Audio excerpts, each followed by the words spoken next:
Welcome to this edition of Catch Up with ChiroTouch. I'm your host, Dr. Ronnie Simms, here in Northern California. I'm so glad you took the time out of your busy schedule to tune in to this podcast. You're not going to regret it because today's guest is amazing. I'm so excited to be talking with this guy. Before we dive into that, though, I just want to thank ChiroTouch for the spirit behind this podcast. The whole idea behind this is to help the chiropractic profession, not just sell software. So this is really geared toward the practicing chiropractor to help you grow, not only in your skills as a practitioner, but more so in your skills as a businessman, businesswoman, and as a leader in your community. And we've had a really good time with this, and it's been a real fun go. And so today I'm very honored to have Dr. David Fletcher with me. Dr. Fletcher is the president and CEO of Chiropractic Leadership Alliance. Great organization that produces some of the most amazing technology in the practice. I'm very glad to have some of this technology in my practices. And Dr. David, welcome on.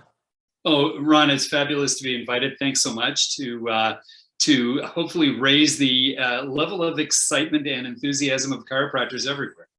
Oh, and you're the best at it. So for me, we've talked a lot about the different domains of practice. We've had great guests on and people that you know and love. And I'll tell you, really when I thought about you, I thought, man, what better guy to have on when we're talking about practice retention? A lot of the feedback I get from the field, from chiropractors who are responding to these podcasts, or just people that I know in my own life, they're really struggling with retaining clients and making that transition from this kind of clunky old pain model of chiropractic, which doesn't serve us very well, I don't think, to this more family wellness kind of realm, which is a whole open field of opportunities. So for today's episode, I would love to dive into that. But before we do that, can you give our listeners a little bit of a Reader's Digest version of your chiropractic story?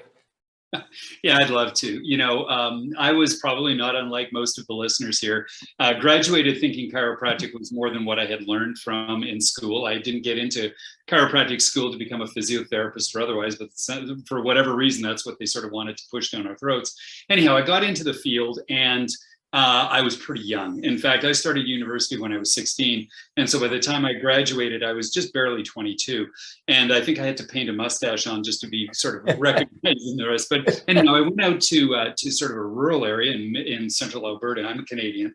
And it was interesting because the oil boom was on and there was no room in the inn. There was nowhere to open the practice. So I actually started my first practice on Tuesdays and Thursday nights in a hotel room, of where I pushed the bed to the side, I put a portable table in, and I just put a basically box on the wall, and we had people come in.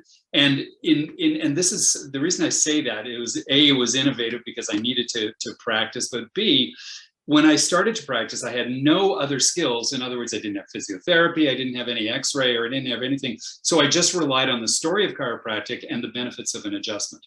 And literally within a couple of months, I was seeing, there's a whole story about how I used a deck of cards to control the flow of the number of people coming in, and all the rest of it's kind of legendary.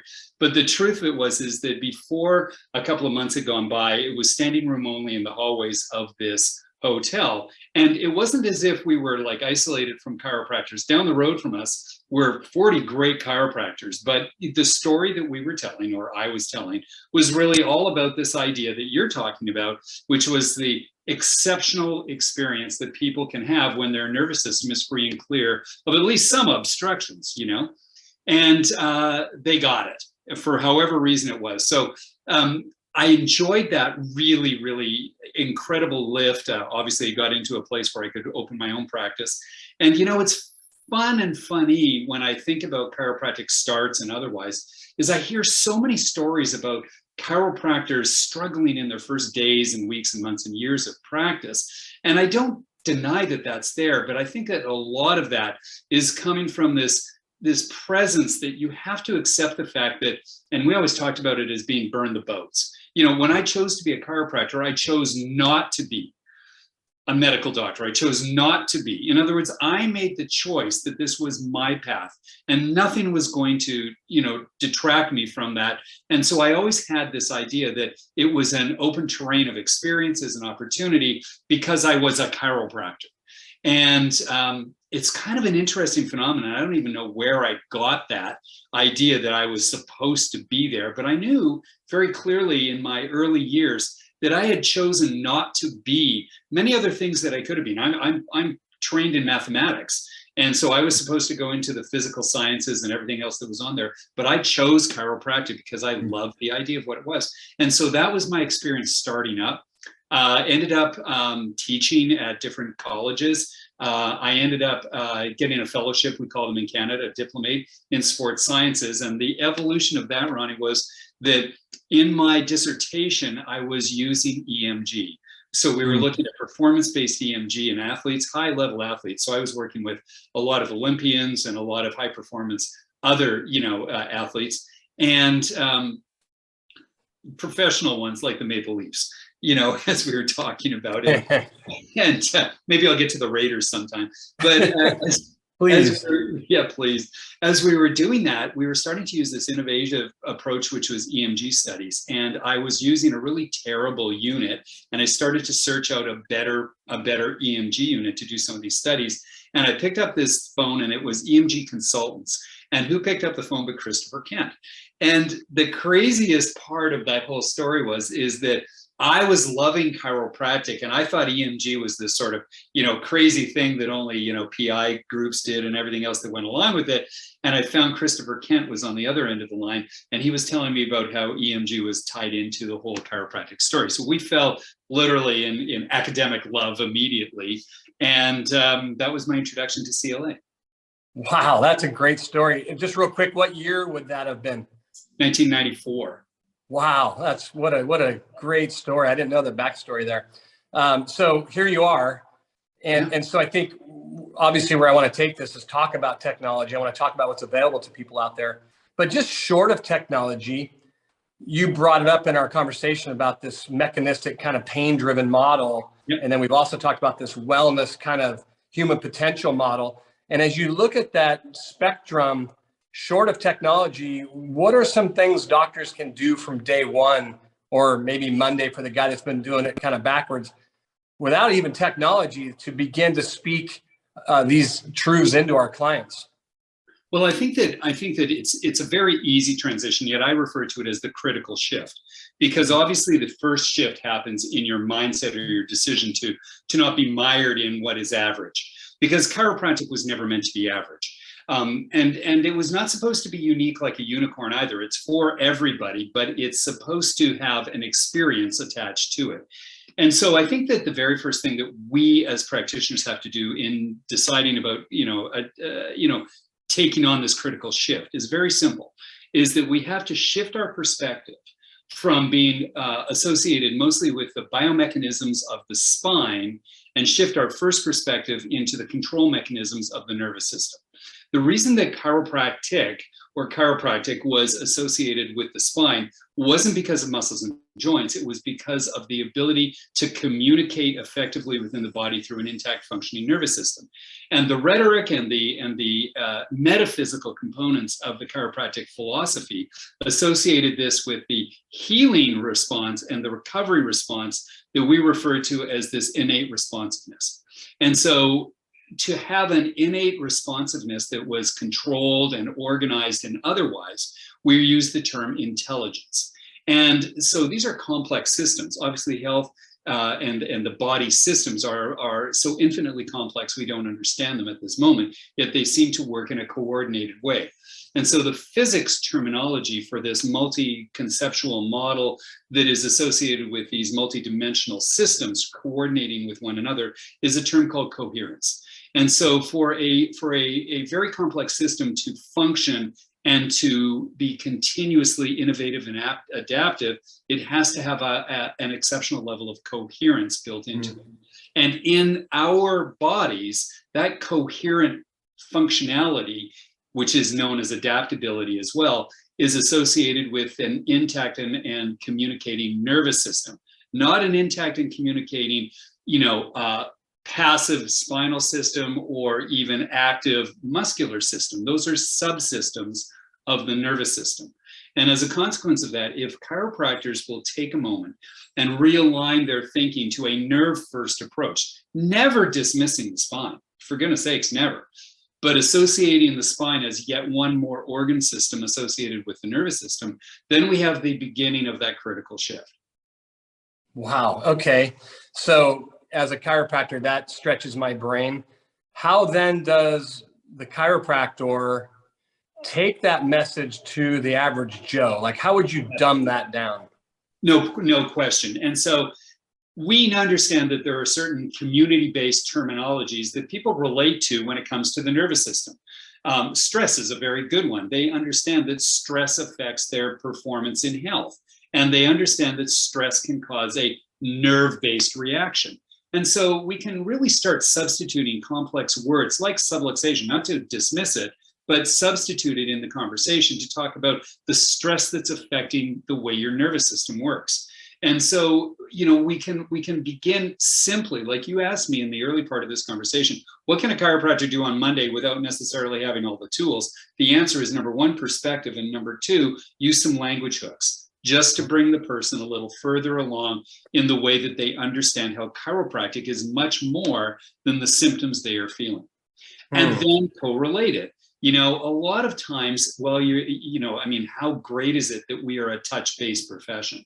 In that same realm, let me tell you, when you're using an EMG sensor, you're using, we refer to them as digital sensors, but these are pretty darn good digital sensors too. And even if you're at the point where the patient is lying face down and you're palpating, instead of discussing the tight muscles and the soreness or the alignment of their spine, shift the conversation to say, this is where the tone of your nervous system is fighting itself. Did you know that this is the neural connection area to the way your digestive system goes? Did you know that pressure and tension that sits in the base of your skull can affect the way you see the world and the way your behaviors respond? That's the kind of conversation that kind of catches their attention. And if you can follow that up and show them and give them the real reason to believe, which is where the technology interface comes in, then you have a powerful story. Yeah, you really do. I mean, it brings it all together. So, what you're saying is so true. And I made that pivot probably in around 05, literally 15 years into my mechanistic chiropractic career. And so being introduced to this amazing thing that I can't live without now, my subluxation station, take it a step deeper now and speak into the importance of having technology in your practice. I know a lot of docs maybe don't think they can afford it, or maybe that's something for later, but just how important is that to you, and how important is that to chiropractic? Well, if we take a look at the history of chiropractic, instrumentation has been at the front end of it. I know there's always a story about how, in 1895, there was X-ray being developed and there was chiropractic being developed. Same year, Röntgen was doing his thing.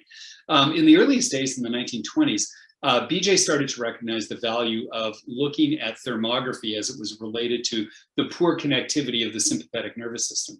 And since that time, there has been always this interface of how the chiropractic model was affiliated with looking at function versus just feeling. And so this is a hugely important aspect of it, because the nervous system obviously is, organized around the sensory component, but we look at the sensory component chiropractically, not limited to the pain-based or at least the symptomatology, but looking at that as input into this responsive nature. This is why the safety pin cycle was developed in the whole principle of chiropractic. And so, in computer terms, garbage in, garbage out. And so if we have and in so many of the mechanistic, and don't get me wrong, I love structure. Like, this is about understanding we live in a gravitational world. You have to have a very confident structure to manage.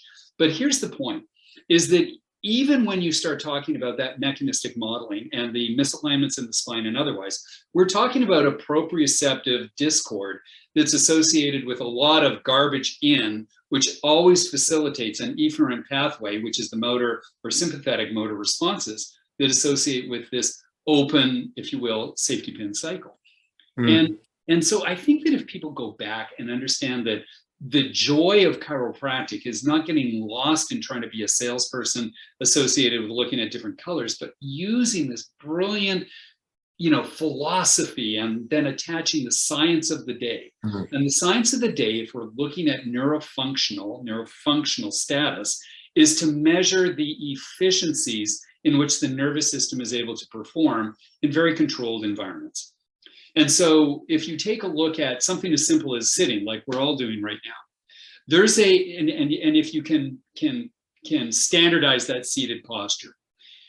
If you took that seated posture and you ran it through a series of tests and otherwise, you would see that there is an amount of energy that those muscles along the spine have to spend, if you will, to get the exact amount of ease under which that person is going to sit, so that they're either not in pain. So somebody who has a lot of distortions in the spine is going to spend a lot of energy, which they wouldn't normally have to do. You take that same person who is seated and in a comfortable area, just managing gravity, and you ask them to perform, whether it's an elite athlete or whether it's a house person, who's doing some work around the house, it's going to cost them an enormous amount of energy. And that energy is not finite. I mean, infinite. It is finite.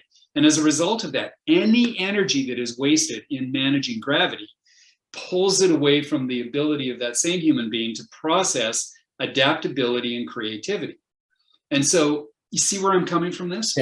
Yeah. So you can take a look at the most primal principles of chiropractic, bone in, bone out of place, that sort of principle, and still apply it to the whole level of optimized potential in the human experience. Wow, that's a great way to put that. I love the way you articulate that. And as I think about that in practice, then you add that layer of EMG, thermography, even in my practice, the PWP, the heart rate variability. And I want you to talk about those, how it kind of rounds out that picture for us. But how to explain that to a client, but also for the chiropractor of how to realize in the beginning when somebody comes to you in acute crisis, how deep do you go at that point versus, for me at least, and I think I might have learned this from you and others, but I go way deeper on my subsequent exams when they're feeling good on their post-testing than I really did on day one, because they weren't in a headspace to maybe receive it. I touched on it. I certainly exposed them to it, but please speak into that, because people fly away. Yeah. It's always supposed to be not about us, but about the patient. That's why we're caregivers. And so when I was positioned to a place, I mean, listen, I can't imagine there are very many practices on the planet that, have well people coming in and saying, we want to stay well and get weller. It's mostly people who are in distress that need to learn. And so that's the reality. And so what I would do, and I hope this is valuable for people listening in, is what I would do is I would just be a big ear. I knew what I knew of what I wanted to do. And I would listen to them. And unless they got hit by a bus, there was obvious trauma or it was something about more of a progressive change that they hadn't addressed. And I would say, as I listen to your story, one thing that comes to mind is that, and concerns me, is that your body should have been able to handle itself against these ongoing changes. And because it doesn't seem to be keeping up with that, the first thing I want to do is to look and see how well your body is set up to recover. So to do that, we're going to scan the nervous system and understand if there are obstructions or interferences in the way the nervous system, which controls all else, is supposed to be working. From there, we're going to see if your spine is holding a good alignment. And from that point, I can put together a care plan that helps you both to recover from what the stress is on your nervous system, but also what's associated with what you brought in today. Something like that. And so we would build that. So listening was really just saying, from what I understand, there should have been a better outcome than where you are today. Let's find out what went wrong. I think that this soft invitational approach is so much more appealing when you have the tools to measure, and also when you have the desire to not just manage them to the pain, but to manage to say, why did you come here? What is the cause versus why are you, what's going on? And they get that right up front. And if you can bring the next step to say, there it is, this is what it's all about. And like, take for instance, Ronnie, the whole idea of X-ray. We use X-ray all the time in the office. This is not about either or. And what I would do in situations like that would say, listen, your body had to do what it had to do. I don't look at X-rays as failure. In the same way I don't look at scans as having red and failure on them. It's the body's natural response to say, I had to do what I had to do to get out of this problem or protect myself. And so when I take a look and I see an X-ray that's distorted and sees a lot of degeneration in it, I'll let the patient know that, look, even the hardest tissues of your body have begun to warp and change because of this continuous stress on what controls your body's systems, which is your nervous system. Let's work on those and let's see if we can take the stress off of the spine itself, inviting them into that whole process. Wow. That's beautiful. And I think what you said is something that's so lost in today's healthcare model of the listening doctor. Somebody who's willing to open their heart up to this patient and really lend a listening ear, because people aren't getting that anywhere else. And shame on the chiropractor if we're not doing that. And so, okay, so as you then go deeper in this relationship with somebody, you're able to give them a little bit of an idea of where they're at and why they're not adapting well. And then you create a care plan and you take them through that care plan. And then in your heart of hearts that this is a person who would respond to periodic checkups. How do you kind of, like, how often would I retest them? I test them on day one. How often do you recommend retesting people? And then after that, if you could just dive right into what the substation is now. I don't know if you've added any components since I purchased mine, but I'd like to know. Yeah, always. Well, I think that this is the crux of it. And I wrote some chapters in a book that was published a while back. But the whole point is that what you and I just described in this whole early part of the conversation is neuroplasticity, is that the nervous system is supposed to be able to be highly adaptable and very plastic in the sense that it's not lost. It's always searching for ways to become more efficient. And if it can't find those, it co-opts them. It's not just compensation. It actually just doesn't compensate. It actually steals energy from different areas and reinvigorates them. It's really quite a remarkable process. So neuroplastic care planning, to answer your point, is based upon time and repetition. Those are the two principles that associate with neuroplasticity. And so if we can begin the journey of care planning, like we talked about, with this perspective shift from structure to function, from the spine to the nervous system, then plasticity in the nervous system is measured sequentially. So I would set up something that was called a rule of 12. And in the rule of 12, I would tell the patient very clearly, look, we're going to give you 12 imprints on your spine and nervous system and see how well you can change. And after that, we'll get an idea of what your trajectory is. Sometimes you'll feel better, sometimes you'll feel the same. But what we need to understand is your body able to accept change? And so I would scan them on day one and scan them on visit 12. And from that point, we let them know also that it was at least 12 weeks before I'd be satisfied that there was going to be a significant enough shift to look at changes in the function, but that it could take anywhere from 12 months to 12 years for their body to continuously reorganize itself, because they want to not only feel better, but they want to grow to the next level of their potential. And they would accept that without a doubt. And it also came from the idea that if they were there simply for the pain-based modeling, and undoubtedly some people would come in for that, respectfully, I would literally get on the phone, call a friend of mine up who was down the way, who loved just working with pain-based chiropractic. And I would say to them, hey, listen, Bobby, I've got someone here who is way better suited for you. I've done all the workup on it. Can you just get them feeling better today? And I would shift them out, because if they're in the wrong place that's associated with this 12-visit, 12-week model that's going to go on for months, then I want them taken care of for what they need. And very few people, we were the beloved in our community. And I don't mean that because of personality. We were beloved when I started in our practice in my town, which is a suburb of Toronto. So I moved from the sticks into the suburbs of Toronto, big city, big everything that goes along with it. There was literally 3 of us in this original suburb, which kind of sounds small, but it was growing at the time. And by the time we left, and I was sort of in the intersection of, Main and Main that was in that area. By the time I left, there were 13 chiropractors on the same corner. And the reason that they became, and we were all busy, but we set the tone in the early stages that chiropractic was what the town grew up around in our office. We ended up seeing literally hundreds of patients daily. And the realities is that we couldn't keep people away, because chiropractic was supposed to be what we hopefully presented. And if you add that technology interface, it's more about how you want the world to see you. So let me talk about the interface for just a minute. Yeah. You brought up heart rate variability. In the earliest stages of what was called at that time the subluxation station, when I started with Pat and Chris, and we started to really develop this thing in the late 90s and early 2000s, the subluxation station was about looking at EMG and thermography specifically associated with the nervous system, and then range of motion. If you remember, we talked about the inclinometry. That's right. In 2006, we introduced what was the most amazing interventional model of looking at the nervous system, and that was heart rate variability. We were the front leaders in this whole idea. Interestingly, for everybody listening, I work with an awful lot of data scientists, and I work with an awful lot of people who are in AI. And I got a call from a guy from University of Minnesota, and he said, David, you have to understand something. He said, statistically, heart rate variability has crossed that 100th monkey threshold. Is that on a world basis now, over 9.5% of the population check their HRV daily.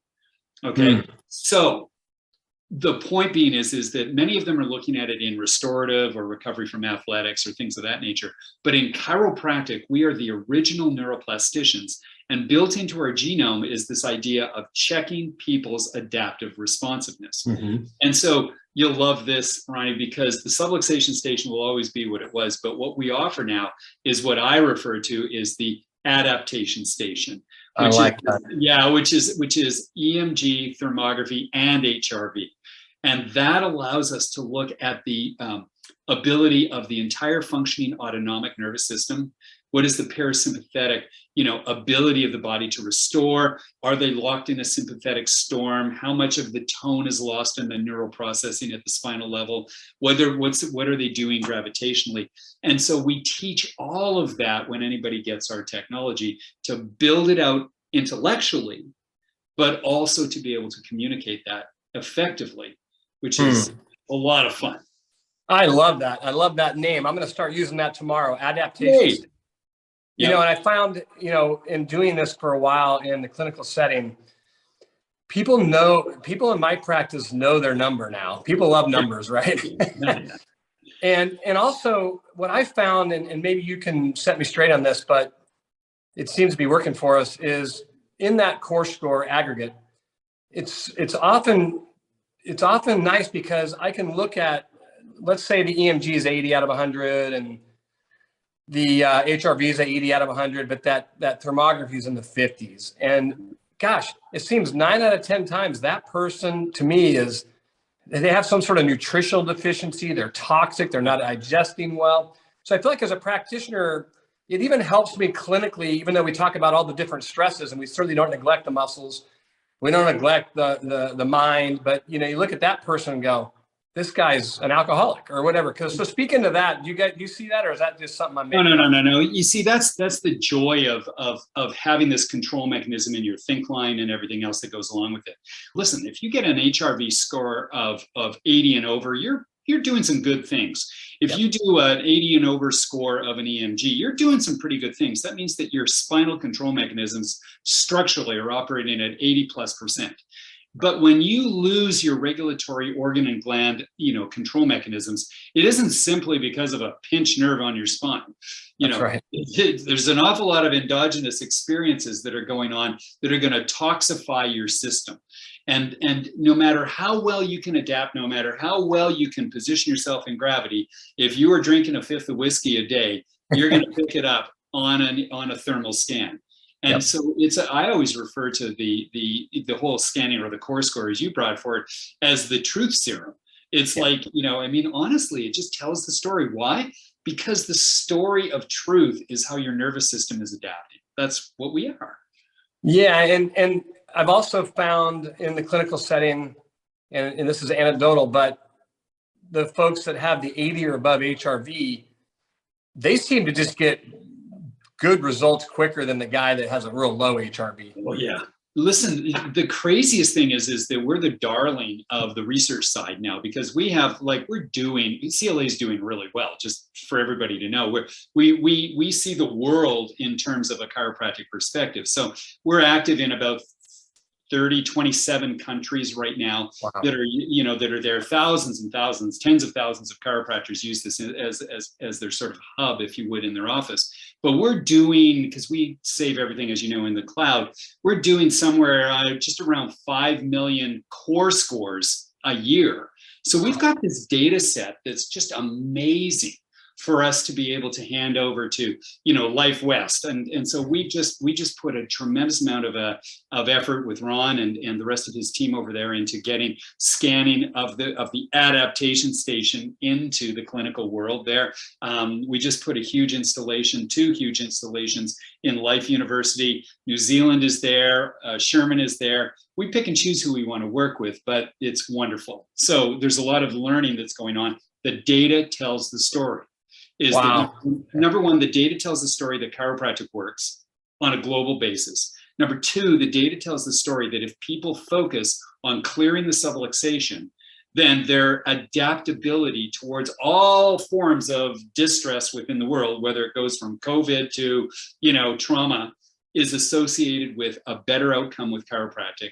And the third thing says that if chiropractors, this is the most important, I think, for many of our clients or listeners here, is that if they install this process within their systems, their level of retention and referral, as far as just plain good old ROI in business, gets jumped about 33 2/3%, which is a little more than a third, pretty much within the first year.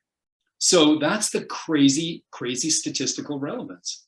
That's beautiful. Nothing like metrics. I'll tell you, our practice has grown exponentially around this technology. And, you know, it's fun that you just mentioned referrals. Is I had a new patient the other day who said, I want to know my number. Like, yeah. Okay.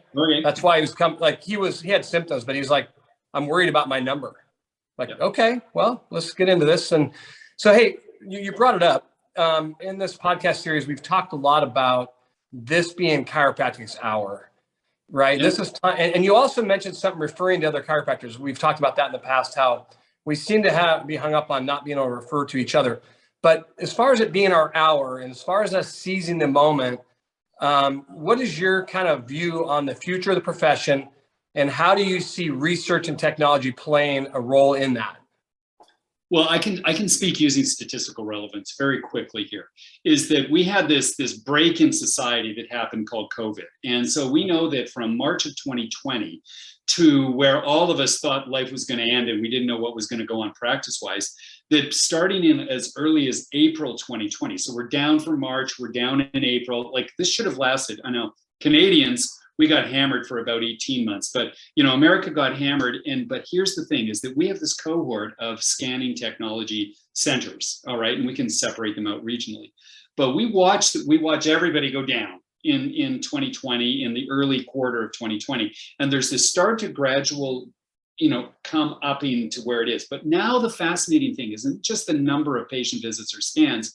Now we start to see new patients. Instead of progress exams, now we start to see that somewhere around September, October of 2020, which is early, and we see it coming into 21, is that all of a sudden there gets this hockey stick relationship of where now we start to see this huge escalation of new patients seeking chiropractic care based upon this model of assessing to the functioning nervous system. And do you want to know what now the consequence in late 22 is that we're seeing that it obviously levels off because you can't control a hockey stick, but it's a high still growth period that's in there. Our clients, and I know this is crazy to even consider, our clients' greatest concern is what most good businesses are doing in right now is they're struggling to find the right HR component, meaning they can't hire enough chiropractors to get the volume of these new patients continuing. As crazy as that is, because that's new to chiropractic. What I'm incredibly hopeful, but not just Pollyanna hopeful. I'm looking at the stats. I'm looking at the relationship between telling the right story, using the right technologies, and giving the right storyline to the public. And guess what's happening? My feeling is that the public doesn't distrust medicine, is that they just want to have a complete alternative to this relationship because they saw that even at its very best efforts, where you couldn't throw another dollar in life to it, it only got them this far where they're starting to say, I need to take better care of myself. And chiropractic is positioned properly for that. Wow, it's this great period of awakening. My prayer is that we seize the moment and that we are ready. And I love to hear that you're in the colleges, Doc, because that's a great vision for your company. And so as I look at, I'm intrigued if I'm sitting on this call and I don't use this in my practice. So what might you have to offer as a maybe first step for somebody to check out the technology, to learn more about, even to learn more about what you're saying about adaptability and, the way you look at subluxation, I think should be taught in the schools. It's beautiful. I've always felt that way. I heard you explain that. I don't know if it was on the mountain with CLA or what, but years ago, I was like, originally I thought, oh, this is kind of esoteric, but then it wasn't. It was real and it made sense and it lit my world on fire. So anyway, I know it was a long question to basically ask, what do you got for us? What can a young doc do right now to learn more about this? Well, the technology we talked about is referred to as the Insight. So it's, if you go to insightcla.com, there's actually a resources section there. And in the resources section are free downloads, which allow them to get what I'm talking about right here. There's a survival guide for which was written, which was very timely at the time, but I wrote a thrival guide so they can download that. I like that. It's a great one because it uses a lot of the language that I was speaking in through here. There is a book called RED, which is a way in which they can interpret scans. Now, whether you have scans or not is irrelevant because RED is how chiropractic works. It talks about adaptability and functioning systems and materials. So they can get that right up front. But what I'd really love them to do is I'm going to put a link in your notes here, and they can get what's called a PSA, which is a practice survey assessment. Because no judgments. This isn't about whether it's a right way or wrong way. You are doing what you're supposed to be doing right now, but there's a better way possibly. And so if they fill in it's usually $149, but it's free to you guys. If they fill in a practice survey, of course, if they fill in a practice survey assessment, we'll analyze that. And what it will give us a chance to say is, well, which direction are you needing your best strategies? Is it communications? Is it clinical strengths? Is it organizational behaviors within the office itself? How can we possibly get you to where you might find you could install something that isn't going to blow your doors off, as in shake up your system too much, but give you the tools you need to take it forward. And, I think that would be really great for the ChiroTouch listeners. And we've been affiliated with ChiroTouch from a CLA perspective from the very beginning. I mean, to put it, I don't know, this is sort of one of those sort of historical moments. For 1 minute, it's worth saying it. When the original developers of ChiroTouch were putting together the original software that was in there, CLA had offices in New Jersey, were bursting with developers and everybody else. And they actually came and set up within the CLA offices for a short period of time to work with our developers to make sure that the ChiroTouch, they had a vision that the ChiroTouch model was going to evolve through a chiropractic model. And so it was no surprise that when ChiroTouch went through its evolutionary stages, is the CLA is being right there with it, with our clients being able to integrate, the scans right into the system. Wow, that's wonderful. I see you as becoming a regular guest on our show because this has been fantastic. And I just want to thank you from the bottom of my heart for all that you're doing for chiropractic. And you are just an awesome leader. You're an inspiring individual. I love your practice story about the hotel room. And I have heard the story about the deck of cards, and that's just fantastic. And, you have a huge heart. And I know you're helping so many individuals with chiropractic by helping chiropractors be at their best. And so I want to thank you again for being on, Doc. It's just been a great conversation. So thank you.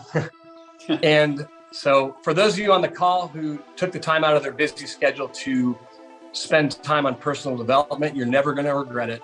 Time spent on yourself is time well spent. So I applaud you for that. Please follow the links. Take Dr. David's advice, go on, do the survey, and it's your time to step into the fold, Doc. We need you at your best right now more than ever. And again, I also want to thank ChiroTouch for the spirit behind this. I love that they want to help chiropractors be at their best. And they know it's not just about the software, although the software plays an important role in that, but they know it's about leadership. It's about business development. It's about individuals like Dr. David inspiring the profession to play big. And so once again, thanks for tuning in. I hope you have an amazing day. And be sure, docs, that you're taking care of yourself. Don't neglect yourself building your practice. And again, thank you, Dr. David. Appreciate you, man.